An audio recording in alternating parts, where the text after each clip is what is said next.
चलिए दोस्तों, आज कोई मोटिवेशनल बताने वाला नहीं हूँ। आज कुछ ऐसी घटना है जो साइक्लोन के बारे में बताने वाला हूँ। ताउते किस प्रकार जो है विकराल रूप ले रखा है और कैसे जो है उत्पन्न होता है, उसकी चर्चा होगी इस वीडियो में। तो इस वीडियो में बने रहें शुरू से अंत तक। बस आप लोग से यही गुजारिश करता हूँ, जब तक इसमें पूरा वीडियो आप नहीं देखेंगे लास्ट तक, तब तक आपको कुछ समझ में नहीं आने वाला है। दोस्तों, इसका पहला तूफान है जो अरब सागर में उठा है। आप भले यह सुनकर हैरान नहीं हुए हों, लेकिन आपको पता होना चाहिए कि ऐतिहासिक रूप से अरब सागर तूफान का केंद्र नहीं रहा है, बल्कि बंगाल की खाड़ी में अक्सर चक्रवाती तूफान उठते रहे हैं।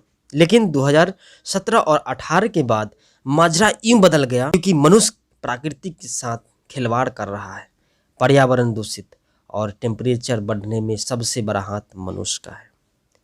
टेम्परेचर के बढ़ने के कारण जो है यह अरब सागर से उठना स्टार्ट हो गया। दिन पर दिन मौसम में बदलाव और खतरनाक तूफानों को जन्म दे रही है हमारी कार्यशीली, और जो बहुत ऐसे चीज़ जो प्रकृति के साथ खेल करते हैं, उसकी वजह से हमें तो झेलना पड़ेगा इसे। आइए कुछ मैं आपको जानकारी बता देता हूँ। लगातार 4 साल से तूफान का केंद्र बना है अरब सागर। मैं आप लोगों को बताना चाहूँगा, आंकड़े के मुताबिक 1891 से 2017 के बीच उत्तरी प्रशांत महासागर में सालाना 5 चक्रवात तूफान उठा करते थे। उनमें से 4 बंगाल की खाड़ी में और सिर्फ 1 अरब सागर में उठते थे। लेकिन बीते 4 साल से अरब सागर से लगातार चक्रवात तूफान उठ रहे हैं, जो ताउते वहाँ से स्टार्ट, वो भी अप्रैल जून की मानसून पूर्व के महीने में। ताउते से पहले 2020 में जो तूफान आया था उसका नाम मैं आपको बताना चाहूँगा। निसर्ग महाराष्ट्र के तट से टकराया था। उससे पहले 2019 में वायु, जब भी गुजरात 2018 में मेकानू ओमान के तट से टकराया था। इस सभी चक्रवात तूफानी का केंद्र अरब सागर क्यों रहा? 2017 से 18 के बाद बदल गया माजरा। 2017 और 18 के बाद माजरा बदल गया और तब से अरब सागर में 3 तूफान उठे तो बंगाल की खाड़ी में 4। 2019 में अरब सागर ने बंगाल की खाड़ी को उठे, जबकि बंगाल की खाड़ी में 3। बीते वर्ष 2020 में बंगाल की खाड़ी 3 चक्रवाती तूफान का केंद्र बना, जबकि अरब सागर में 2 तूफान उठे। आखिरी अरब सागर में क्यों उठने लगे इतने तूफान? अरब सागर का चक्रवाती तूफानों का केंद्र बनते जाने के पीछे 40 वर्ष में उसको तटीय इलाके के तापमान में यानी कि अत्यधिक वृद्धि होना। इन वर्षों में अरब सागर का तटीय तापमान 1.2 से 1.4 डिग्री सेल्सियस तक बढ़ गया है। चूँकि पानी गर्म होने पर पैदा हुए ऊर्जा से ही चक्रवात उठता है, इस कारण और इस तरह अरब सागर बनने लगा तूफानों का केंद्र। ये ताउते का नाम कौन सा देश दिया है इस बार? म्यांमार ने दिया है।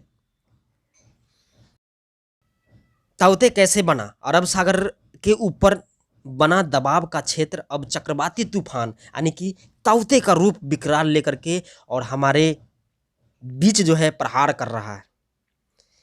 अरब सागर के ऊपर बना दबाव का क्षेत्र अब चक्रवाती तूफान यानी कि ताउते में तब्दील हो गया है और इसकी स्पीड जो है 80 से उठा था, 90 से लेकर के 120 आया और लास्ट में जो 185 की रफ्तार से तेज चल रही है। और ये जो है गुजरात में जाकर टकराने वाली है, और गुजरात में टकराने के बाद क्या होगा उसे पता नहीं। ताउते का मैं बता रहा हूँ, ताउते का बर्मी भाषा में अब अर्थ क्या होता है वो मैं बताने वाला हूँ। जो शोर निकालने वाली छिपकली एक साथ 2 चक्रवात के साथ में आते हैं। बताना चाहूँगा जो चक्रवात का नाम दिया जाता है इसमें क्या क्या भूमिका होती है, इसमें कौन से देश है उनका नाम बताना चाहूँगा कुछ का, जिसमें 13 देश है।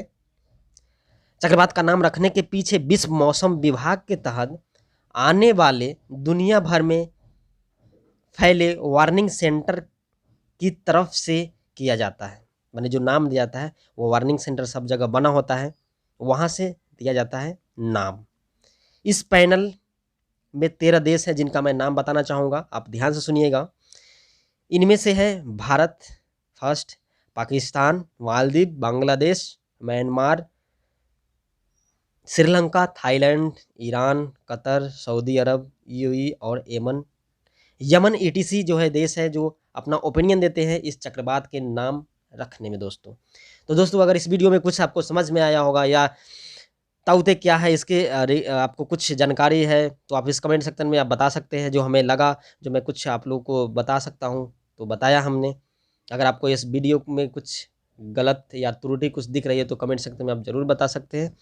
मैं रिप्लाई करने की कोशिश करूँगा और जो गलती हुई है वो सुधारने की कोशिश करूँगा। जय हिंद, जय भारत। फिर मिलते हैं नई वीडियो में नए जोश के साथ। तब तक अपना ध्यान रखिए और